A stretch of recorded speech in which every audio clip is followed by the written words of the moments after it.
dalam mencela orang-orang Kristian yang menyokong Zionism. Masjid Aqsa ni dia petak macam ni lah. Saya nak sebut dia petak lebih kurang macam ni. Dia petak macam ni Okey. Ini adalah zon orang Islam yang dipanggil Aqsa Syarif. Dia tak besar macam tanah haram Mekah dan dia tak besar macam tanah haram Madinah. Dia kecil je. 114,000 meter persegi. 114,000 meter persegi. Dalam tu ada 6 masjid suci di sini. Belakang ni adalah tanah yang Israel jadikan tembok ratapan, the Wailing Wall ataupun sinagog dia. Di tepi ni lah yang ada Holy Sepulchre. Gereja yang orang Israel, orang Yahudi, orang Kristian percaya. Gereja yang orang Kristian percaya tempat Isa disalib dan tempat Isa dikebumikan. Islam tak percaya. Di sini ada sebelah dia. Nama gereja itu Holy Sepulchre. Di atas satu kota suci. Berarti apa yang disebut oleh Christian Zionism, satu pakatan yang kemudiannya dicela oleh banyak bagi mereka yang mempertikaikan kenapa orang Kristian mengambil perjanjian dengan harapan Masjid Aqsa ini, oleh kerana orang Kristian nak wilayah itu menjadi otonomi dia. Otonomi dia. Bodoh dia sebelum dia ditipu oleh Yahudi. Kerana dia kata dulu wilayah ni kalau serah pada Palestin menjadi otonomi Palestin. Milik orang Islam. Sama seperti mana daripada Khalifah Saidina Umar Al-Khattab ambil Masjid Aqsa. Kemudian 88 tahun Empire Kristian dapat jajah. Iaitu 1099 sampai 1187. Kemudian dibebaskan oleh Saladin Ayyubi. Selama adanya Empire Islam sebelum Israel datang tahun 1967, itu adalah wilayah yang ditakbir oleh orang Islam. Jadi Christian Zionism ni buat perjanjian dengan Israel. Jatuhkan orang Islam, kota ni, orang Kristian, dia tak nak tanah Masjid Aqsa sebab dia tak ada nilai dalam sejarah dia. Cuma orang Yahudi nakkan tanah ni. Kerana tanah ni dia claim sebagai sinagog yang pertama. Ataupun dipanggil sebagai Temple of Solomon, kuil Nabi Sulaiman yang pertama, dia percaya. Jadi dia nak Masjid Aqsa ni. Orang-orang Kristian yang sekarang ni dipanggil Christian Zionism, saya tak pukul kata, di Malaysia pun ada Christian Zionism, yang mana menyerang kita, yang mana menyerang perang kita, yang selalu mencela Islam dan selalu menyebut Israel ini adalah tanah Israel. Kerana mereka fikir apabila mereka dapat otonomi. Tak lagi perlu berada dalam kota Islam. Tapi dia tak tahu belakang hari, dia pun tak dapat kota tu juga. Kerana Israel akan mengambil seluruhnya. Kerana Israel ini dia bukan memusuhi orang Islam, dia juga memusuhi orang Kristian. Dan sejarah dia. Jadi kalau tuan-tuan dah faham, saya jelaskan kepada tuan-tuan yang kita cerita sekarang ni hujung. Sebab tu kenapa pelayaran ni saya nakkan cepat. Setiap kali kita belayar, tuan-tuan akan menuntun tinggi, saya akan remind tuan-tuan. Apa saja yang kita buat sekarang ni adalah kerana Masjid Aqsa. Perang ni berlaku panjang, ya. Kita tak mahu ada orang Islam mati. Dan kedua, kita tak nak negara-negara Arab yang tak tahan dengan serangan balas Iran berpanjangan ke atas kawasan-kawasan strategik Amerika. Walaupun serangan ni disetujukan pada tempat Amerika, mana-mana negara berdaulat tak mahu langit dia dipenuhi oleh misil. Dia tak mahu langit dia dipenuhi oleh drone. Setiap kali Amerika tangkis, sisa bom jatuh menyebabkan ada rakyat yang mati. Rakyat Kuwait ada mati, UAE pun ada mati dalam kes ni. Berarti kita tak nak selepas ni, perang ni berlaku di mana Israel meraih keuntungan. Di mana dia menjaya menjadikan orang-orang Sunni dalam negara Gulf berperang dengan orang-orang Syiah. Menguntungkan dia tak payah hantar peluru dah. Jadi tahap ni kita nak jaga supaya perang ni kenapa perlu selesai cepat. Bukan soal Amerika menang ataupun soal Israel kalah. Dia adalah soal mengelakkan perang yang akan berlaku di kalangan kombinasi 6 negara Sunni dengan 1 negara Syiah. Yang Israel akan meraih keuntungan. Kerana kita bergantung pada negara ni. Kita dan Indonesia ni mencintai Masjid Aqsa, tapi kita datang daripada tempat yang jauh. Tempat yang jauh. Itu kita datang pada tempat yang jauh. Itu satu kena faham. Dia tak pulak dah, dek. Kena faham. Sebab tu kena ikut. Kalau rasa masuk ni saya baru sebut pulak dah, jangan dengar live dia. Sehari jadi stres. Pulak dah pergi kali tengok live lain. Berarti jauh sangat tu ketinggalan. Kesedaran tentang agama pun tak ada. Kesedaran tentang Masjid Aqsa pun tak ada. Keluar. Tak masuk sebab nanti jadi pening. Pasal agama ni kalau kita ambil berat, kita kena berjihad. Kalau agama ni kita ambil berat, kita kena ada rasa ihsan. Agama ni kita ambil berat, kita kena beriman. Semua berat. Jadi tuan-tuan keluar je. Tak payah ambil tahu. Bila tak tahu, Tuhan tak tanya. Selamat. Besok masuk kubur, saya pun tak tahu lah tentang Masjid Aqsa. Saya pun tak tahu kenapa orang Islam perang. Tuan-tuan keluar. Nanti tuan-tuan jadi tahu, tuan-tuan jadi stres. Sebab kita beriman dengan agama Allah ni, kita kena bertanggungjawab dengan semua tanggungjawab di alam pengetahuan kita. Sebab nanti akan ditanya, benda yang kamu tahu, dah kamu tahu benda tu, usia yang kamu gunakan untuk benda tu. Kalau kamu ada harta yang kamu belanjakan ke mana? Jadi jangan duk pulak dah. Bab Masjid Aqsa ni kalau bunyi pulak dah tu buruk bunyi dia. Bunyi sangat teruk. Orang kafir pun tak akan bercakap tentang pulak dah. Sebab dia akan bercakap sama ada dia mendapat manfaat ataupun tidak daripada perang ni. Terima kasih. So saya jelaskan kepada tuan-tuan, akhirnya. Bagi kita nak mengekalkan momentum, kita nak perang ni berhenti supaya kita boleh fokus pada momentum yang Israel nak hilangkan. 78 tahun penjajahan ke atas Palestin dan 59 tahun penjajahan ke atas Masjid Aqsa. Israel memerlukan perang. Dan saya jelaskan pada tuan-tuan, perang ni tak akan selesai tanpa ini. Tanpa ini. Berarti saya jelaskan pada tuan-tuan, sekiranya perang ni menjatuhkan Iran, berarti tiada lagi kuasa persenjataan yang kuat yang boleh mengekang Israel daripada mengembangkan the Greater Israel. Baik, Greater Israel ni, okay, ini dipakai dalam base dia. Bagi buku base dia. Ini dipakai dalam base tentera dia. Berarti tak ada orang Israel yang hari ini menyertai tentera Israel tanpa semangat untuk the Greater Israel. The Greater Israel ni sampai ke Tanah Arab. Sampai ke Tanah Arab. Berarti ini diambil daripada Sungai Nil. Kenapa dia letak bendera biru di atas Israel punya bendera tu. Dan bawah ni adalah Sungai Furat di Iraq. Dan dia mencecah Tanah Arab Saudi. Okey, Tanah Arab Saudi. Ini di bawah peta lama sebelum datang pandangan-pandangan baru.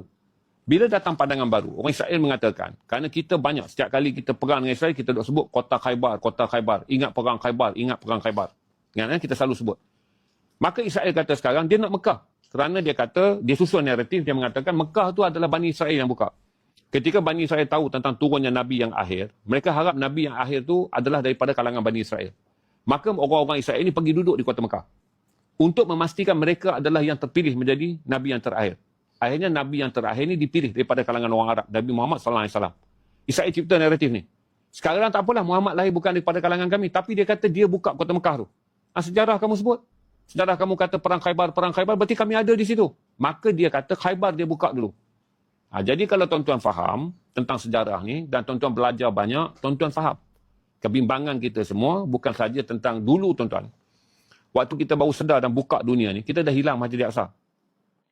Sampailah semua orang pun terlupa apakah tempat yang terbaik selepas kamu pergi dalam menunaikan haji ke Masjid Al-Aqsa. Dah tak ada dah hayat tu. Dah tak ada dah hayat tu. Tuan-tuan pergi tanya dengan ahli ulama', kata ada satu orang jahil, nama dia Zainal Rashid Ahmad. Betul tak dia bercakap? Sebaik-baik tempat kita pergi selepas menziarahi kota Mekah dan Madinah, apa? Ke Masjid Al-Aqsa. Sebab tu kalau tuan-tuan buat perjalanan, sekarang kan, tuan-tuan masuk ke tanah Palestin. Kenapa kita semua nak singgah di makam Nabi Musa? Kerana makam Nabi Musa tu tapak asal daripada ribuan tahun. Orang pergi Mekah, pergi Madinah, kerana hadis Nabi kata, sebaik-baik tempat kamu pergi selepas tu adalah pergi ke Masjid Al-Aqsa. Maka dalam perjalanan orang balik haji, dia nak sampai ke Masjid Al-Aqsa, dia singgah di Hebron. Sebab tu Hebron tinggalannya banyak. Masjid Ibrahim dekat situ. Di Hebron ada makam Nabi Musa. Makam bukan makam ke bumi Nabi Musa. Saladin bina sebagai peringatan. Jadi tempat makam Nabi Musa tu, orang naik unta, dia akan tempuh malam. Maka unta tak berjalan malam. Maka mereka singgahlah di tempat tu, nama dia Hebron. Ataupun dulu namanya Al-Khalil. Sebab tu dia tukar nama. Sebab Al-Khalil. Nak menuju ke tanah Masjid Al-Aqsa bermalam. Bila Saladin menang balik perang 1187, Saladin kata, daripada dia menjadi tanah lapang, binalah sebuah masjid. Supaya orang-orang daripada Mekah dan Madinah ni, bila nak sampai ke Masjid Al-Aqsa dan mereka tempuh malam, mereka dapat tidur. Mereka boleh dapat tidur. Maka tempat itulah dipanggil tempat makam Nabi Musa AS. Dia binalah satu batu. Boleh keluar kan? Sebab tanah haram ni yang tak boleh bawa keluar adalah Mekah dan Madinah. Masjid Al-Aqsa ni ada seketul batu. Jadi Saladin kata, bawa batu tu letak di tempat persinggahan, naikkan satu masjid. Dan kita kenang Nabi Musa AS. Sebab itu kalau tuan-tuan pergi Al-Khalil atau hari ini Israel dah tukar pada nama Hebron, salah satu tapak yang tuan-tuan singgah, tuan-tuan nampak masjid. Ada 2 batang pokok kurma, insya-Allah. Kalau tuan-tuan pergi harap pokok kurma tu hidup lagi. Duduk tengah padang pasir. Sekarang masjid tu dah jadi masjid yang tak ada apalah. Pasal orang Islam dah tak pergi. Sebab kita tanah tu telah diambil oleh Israel tahun 67. Jadi 68, 69 kita nak langkah masuk dah tak boleh. Sebab Israel dah bina tembok dan dalam bina sempadan itu negara dia. Dia tak benar lagi orang Islam masuk menunaikan lawatan ke Masjid Al-Aqsa. Maka tu dalam perlahan-lahan tuan-tuan tak sedar kita telah kehilangan satu perkara yang sebenarnya melengkapkan keindahan buat haji, iaitu melawat Masjid Al-Aqsa. Jadi tuan-tuan ingat Pulau Doh dan tuan-tuan ingat Pening, tuan-tuan ingat Syok sendiri adalah benda yang sebenarnya tak berkait dengan peta ni. Peta ni sampai ke Arab Saudi. Ini peta lama 1897. Ketika Israel orang-orang Zion ni mengadakan sidang di Basel, dia belum ada negara. Okey, tahun 1867, inilah peta yang dia kata. Tanah yang dijanjikan oleh Nabi Musa. Di atas Bukit Zion. Sebab tu dia panggil Zionism. Mengambil balik pandangan Nabi Musa. Dia lukis sesuka hati dia. Okey, dia lukis sesuka hati dia. Berarti sampailah tanah Arab Saudi ni. Bila sampai tanah Arab Saudi ni, dia faham. Akan menjadi persempadanan yang agak rumit kerana orang Islam akan berada di Mekah dan Madinah. Berarti garis ni akan jadi garis tegang. Maka dia panggil cendekiawan dia untuk klaim pula. Kata kerana Islam bercerita tentang perang Khaybar, telah ada Bani Israel. Dia kata Bani Israel itu sampai lebih dulu pada Bani Arab untuk mengambil tanah di Mekah. Jadi tuan-tuan kena ambil benda pengetahuan asas, benda basic yang menjadi ancaman yang terdekat bagi kita yang beriman pada agama Allah. Jadi tak bolehlah jadi orang Islam setakat duduk Malaysia je. Kerana dekat IC tulis Islam. Kena faham kedudukan Mekah dan Madinah. Maka para penyusun naratif baru dengan mengatakan waktu bina naratif lama ni, tak cukup kalau ambil sampai sini. Nanti orang Islam masih ada di sini sebab ada kota suci. Mesti dia berperang dengan kita. Maka ambillah sampai dengan mencipta naratif bahawa di Mekah adanya perkataan perang Khaybar. Kita duk sebut Khaybar. Dia gunakan alasan. Dengan mengatakan bahawa kamu sebut Khaybar. Berarti bangsa Bani Israel dah ada. Dan dia kata Bani Israel sampai dulu daripada Bani Arab. Memang pembohongan. Tapi inilah yang menjadi ancaman. Kerana orang akan membina sesuatu dalam menjatuhkan Islam atas pembohongan. Kerana orang Islam ni cuai, tak banyak pengetahuan, dibohong orang pun, dia diam. Sebab itu sampai sekarang, tak mahu orang bercakap tentang Masjid Al-Aqsa, nanti berat jadi beban. Kalau saya cerita kepada tuan-tuan, tanggungjawab siapa membebaskan Masjid Al-Aqsa? Tuan-tuan tak nak lah. Pasal dia mengganggu niat tuan-tuan dalam hidup tuan-tuan yang selesa. Dia akan mengganggu tanggungjawab tuan-tuan dalam hidup yang selesa. Kita nak mati sebagai orang Islam yang okey-okey je. Macam mana atuk kita mati dulu, dapat la ilaha illallah, dah meninggal. Atuk kita mati, kita nak tradisi mati itu kekal. Tapi tak boleh. Di zaman pengetahuan, kesedaran. Berarti bila kita tahu, kita sedar bahawa kita adalah orang yang terpilih. Generasi yang ke-34, 35, 36 dalam Islam ni terpilih untuk tahu benda ni. Supaya kita bertindak mengambil kembali Masjid Al-Aqsa. Jadi kita tak boleh mati selesa lah macam mak ayah kita dulu. Yang mana pengetahuan mereka tentang kebertanggungjawaban mengambil Masjid Al-Aqsa ni tidak berada dalam pengetahuan am dia. Jadi dia tahu pergi Mekah, pergi Madinah balik. Pergi Mekah, pergi Madinah balik. Ada duit buat haji. Kaya sikit, kita ada duit buat umrah. Allah murahkan sikit, kita pergi buat umrah. Kita pergi Mekah, Madinah, kita balik. Jadi ilmu dan juga kesedaran kita untuk memahami kedudukan Masjid Al-Aqsa ni, melengkapkan 3 kota suci ni jadi tak ada. Bila jadi tak ada, tuan-tuan datanglah pulak dah. Sebab daifnya ilmu. Tuan-tuan akan faham lah. Orang ni masuk neraka, orang ni masuk pahala, artis ni tak pakai tudung, laki dia akan tanggung dosa. Kita akan habislah dengan ratib siapa masuk syurga, siapa masuk neraka. Tak maulah kita ratibkan tentang Masjid Al-Aqsa siapa nak bebaskan sebab dia memerlukan tanggungjawab yang berat. Maki artis tak pakai tudung, bantai suami artis sebab bini dia tak pakai tudung, seronok. Sebab dia free. Tapi memikirkan tanggungjawab yang lebih besar, siapa yang akan membebaskan Masjid Al-Aqsa, tuan-tuan akan rasa stres. Sebab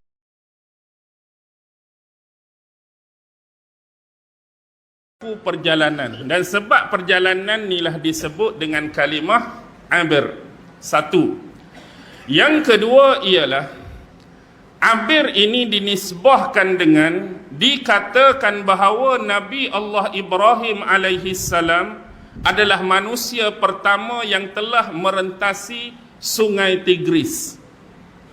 Maksudnya merentasi sungai menggunakan kenderaan, iaitu kapal pada waktu tu. Sebab tu dalam bahasa Arab, kalau sampan-sampan yang kecil ni kita sebut sebagai safinah. Tapi kalau kapal yang bersaiz agak besar disebut dengan abbarah. Ataupun hari ini abbarah boleh disebut sebagai feri ataupun krus. Macam dulu Malaysia ada apa tahun 80-an? Krus Muhibah, siapa ingat?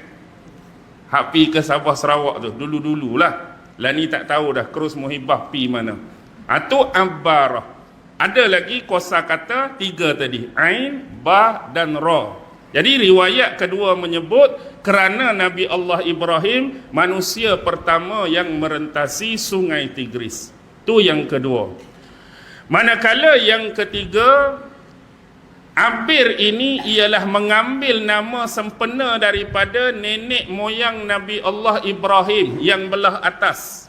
Ada seorang tok dia, nenek moyang dia yang bernama Abir. Ain, alif, ba, ra. Kalau kita tengok salasilah keturunan Nabi Allah Ibrahim alaihi salam ni, Ibrahim bin apa? Dalam Quran disebutkan nama bapa dia, seorang penyembah berhala dan tukang pembuat patung berhala. Siapa nama bapa dia? Azar. Ibrahim bin Azar. Dan ada riwayat yang menyebut Ibrahim bin Tarikh ataupun disebut Tirah. Azar ataupun Tarikh ataupun Tirah ini bin Nahur. Bin Nahur. Kemudian bin apa? Bin Nahur bin Ra'u. Bin Falih bin Abir. Bin Falih bin Abir, moyang dia tu. Lepas bin Abir, bin Shalih, bin Arfakhshad, bin Sam, bin Nuh alaihi salam. Jadi Nabi Allah Ibrahim adalah keturunan daripada Sam bin Nuh alaihi salam. Jadi salah satu moyang dia tu bernama Abir. abir. Okey. Baik, untuk mengemaskan hujah dan dapatan ini, jadi kita kena letak Al-Quran di tepi dulu. Maksudnya bukan tak mau guna Quran. Jadi kita guna apa yang disebutkan oleh Taurat. Pertama kita harus faham Taurat ataupun tanah ni disebut Taurat 5 atau juga Taurat Musa atau juga Pentateuch. Kenapa Taurat 5, Taurat Musa, Pentateuch ni? Sebab dia ada 5 buah buku. Pertama ialah the book of Genesis. Yang kedua, the book of Exodus. Yang ketiga, the book of Leviticus. Yang keempat, the book of Numbers. Dan yang kelima, the book of Deuteronomy. Jadi biasanya kita menyebut the book of Genesis tu ialah kitab Kejadian. Kitab Kejadian. Dalam kitab Kejadian, fasa ke-14 ayat ke-13. Siapa yang biasa dan mahir merujuk kitab Taurat boleh buka apa ayat yang saya maksudkan dan fasal yang saya maksudkan. Jadi dalam kitab Perjanjian Lama, the book of Genesis, kitab Kejadian, fasa ke-14 ayat ke-13 menyebutkan Abram orang Ibrani. Abram orang Ibrani. Merujuk kepada siapa Abram tu? Nabi Allah Ibrahim alaihi salam. Dan kalau kita tengok kepada apa yang menjadi hujah kita atas Abir, nenek moyang Nabi Allah Ibrahim alaihi salam, boleh menggunakan kitab yang sama, Perjanjian Lama, the book of Genesis, kitab Kejadian. Fasa ke-10 ayat 21 ada Abir, ayat 24 ada Abir, ayat 25 ada Abir. Dan juga boleh merujuk kitab Kejadian fasa ke-11 di antara ayat 14 hingga ayat 17 juga berbicara mengenai Abir. Tu yang ketiga. Manakala yang keempat ialah ada dapatan daripada kajian-kajian sejarah yang menyebutkan rujukan-rujukan lama atau kita sebut rujukan-rujukan kuno, bahawa Ibrani juga disebutkan di dalam catatan Mesir kuno ataupun di dalam catatan Asyur Babilonia dengan istilah Abiru ataupun Khabiru. Jadi Abiru ataupun Khabiru ni dinisbahkan pada siapa? Segolongan orang-orang Badui. Orang Badui daripada kabilah Ibrani ni, yang dinisbahkan daripada keturunan siapa? Nabi Allah Ibrahim alaihi salam. Ini dapatan daripada Mak Saleh. Seterusnya yang lain, ada yang mengatakan makna Ibrani ni ialah orang asing ataupun keterasingan bangsa. Dia adalah bangsa yang terasing. Ini terkait dengan sejarah bangsa Bani Israel itu sendiri. Ini boleh rujuk juga Perjanjian Lama dalam kitab yang sama, the book of Genesis, kitab Kejadian. Buka fasal 39. Ada ayat 14, ada ayat 18. Boleh juga buka kitab Kejadian fasa 14 ayat 21. Boleh juga buka buku yang kedua, the book of Exodus, Keluaran tu, fasal pertama ayat 1 hingga 19. Jadi ini adalah merujuk kepada kaitan bangsa asing dan keterasingan bangsa tadi. Tu lebih kurang riwayat-riwayat, dapatan-dapatan kajian sejarah penisbahan kalimah Ibrani. Tu yang pertama. Lagu mana? Pening ke? Ni baru satu istilah ni. Okey, jadi kita nak faham. Jadi nisbahnya lagu mana? Jadi Ibrani ni selalu dinisbahkan dengan apa? Dinisbahkan dengan bahasa. Baik. Seterusnya yang kedua, kita nak memunculkan istilah Bani Israel dan kita nak memunculkan istilah Yahudi. Selepas Nabi Allah Ibrahim, dalam sejarah kita belajar lebih kurang, maklum bagi kita, isteri pertama Nabi Allah Ibrahim siapa? Sarah. isteri kedua Hajar. Baik, melalui Sarah, Nabi Allah Ibrahim dikurniakan seorang anak. Nama dia Ishak, seorang nabi dan rasul. Manakala menerusi Hajar juga dikurniakan seorang anak yang diangkat Allah menjadi nabi dan rasul, iaitu Ismail. Dalam sejarah, siapa yang lahir dulu ni? Ismail ke Ishak? Ismail yang lahir dulu, kemudian barulah Ishak. Ishak tu pun lahir dalam keadaan yang agak luar biasa, kerana pada waktu tu usia Nabi Allah Ibrahim dah lanjut, dah berusia tua. Manakala Sarah pula terkenal sebagai seorang wanita yang mandul. Jadi tetap diberikan kurniaan anak oleh Allah Subhanahu wa taala. Baik. Sekarang ni kita dah ada dua jalur. Yang satu masa dua-dua ni akan mengeluarkan bangsa yang besar. Satu Bani Israel, yang kedua Bani Ismail. Baik, daripada Nabi Allah Ishak berkahwin dengan seorang perempuan yang bernama Rifqah binti Batuil. Rifqah binti Batuil. Rifqah bahasa Arab. Kalau Inggeris Rifqah ni apa? Bahasa Inggeris Rifqah ni apa? Sebab kan dalam Bible kita akan jumpa pengistilahan nama yang ditukar ke Inggeris. Kalau Adam, dia jadi apa? Tulisan sama, sebutan lenggok tu Adam. Idris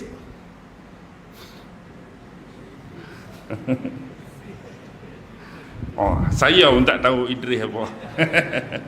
Kalau Noah. Kalau Hud, H-E-D. Saleh, Shelah, S-H-E-L-A-S, Shelah. Kalau Ibrahim, Abraham. Kalau Ismail, Ismailah. Kalau Ishak, Isaac. Okey. Baik, isteri dia Rifqah tu, kalau dalam bahasa Inggeris Rebecca. Rebecca. Baik. Berkahwin dengan Rebecca, Allah mengurniakan kepada Nabi Ishak ni anak kembar.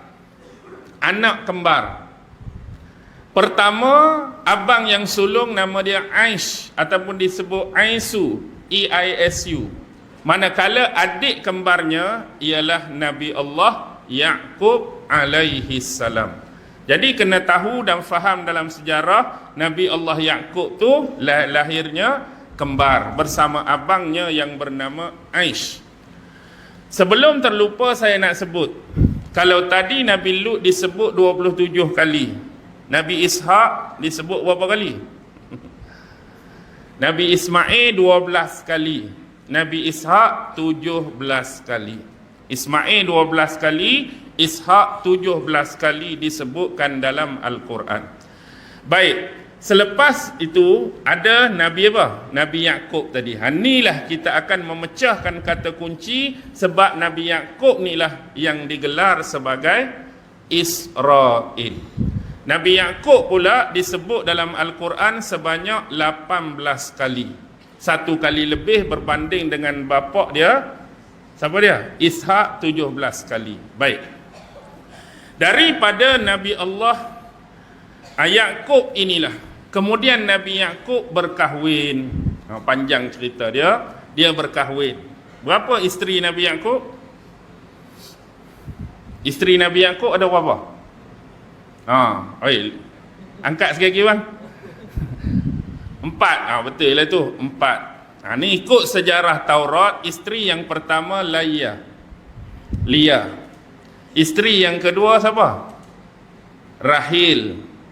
Lia dengan Rahil punya hubungan yang dekat. Lia tu kakak, Rahil tu adik perempuannya. Jadi dalam syariat terdahulu tak jadi masalah, tak jadi problem seorang kakak dikumpulkan sekali dengan seorang adik. Kalau zaman kita jangan buat hal.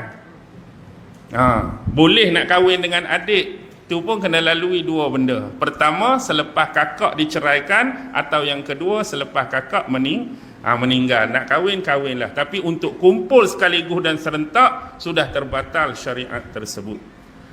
Jadi selepas dia nak berpindah balik ke Palestin, sebab isteri Nabi Allah Yaqub alaihi salam ni dia kembali kepada bumi nenek moyang dia di Faddam Aram. Bumi Faddam Aram, bumi siapa? Bumi Nabi Allah Ibrahim alaihi salam. Jadi sebelum berangkat dia dibekalkan dengan 2 orang pembantu. Yang pertama bernama Zalfah, yang kedua ialah Balha. Yang akhirnya kedua-dua pembantu ni pun dinikahi oleh Nabi Allah Yaqub alaihi salam. Jadi semua ada berapa? Ada 4. Ada 4. Baik. Daripada 4 isteri inilah yang akan melahirkan anak-anak Nabi Allah Yaqub alaihi salam. Isteri yang pertama melahirkan 6 orang anak. Raubin, Syamun atau disebut Simeon, yang ketiga Lewi, yang keempat Yahuza, yang kelima Izakar atau disebut Yasakhir, dan yang keenam Zabulun. Ingat tak? 6 berapa? Raubin, Syamun, Lewi, Yahuza, Izakar ataupun Yasakhir, Zabulun. Tu isteri yang pertama, Layah. Manakala isteri yang kedua, Rahil, ini adalah ibu Nabi Allah Yusuf alaihi salam, dan adik dia yang bernama Bunyamin. Jadi yang ni antara yang meninggal awal kerana isteri Nabi Allah Yaqub yang nama Rahil, mak Nabi Yusuf ni meninggal selepas melahirkan adik dia Bunyamin. 6 campur 2 berapa? 8. Kita nak berapa lagi? 4 lagi. Isteri yang ketiga Zalfah melahirkan 2 orang anak, Jad dan Ashir. Jad dan Ashir. Manakala Balhah melahirkan 2 lagi anak, iaitu Dan. Nama dia memang Dan. Dan sebab saya nak sebut Dan pula lepas tu kan. Dan Naftali. Jadi Raubin, Syamun, Lewi, Yahuza, Izakar, Zabulun, Yusuf, Bunyamin, Jad, Ashir, dan Naftali.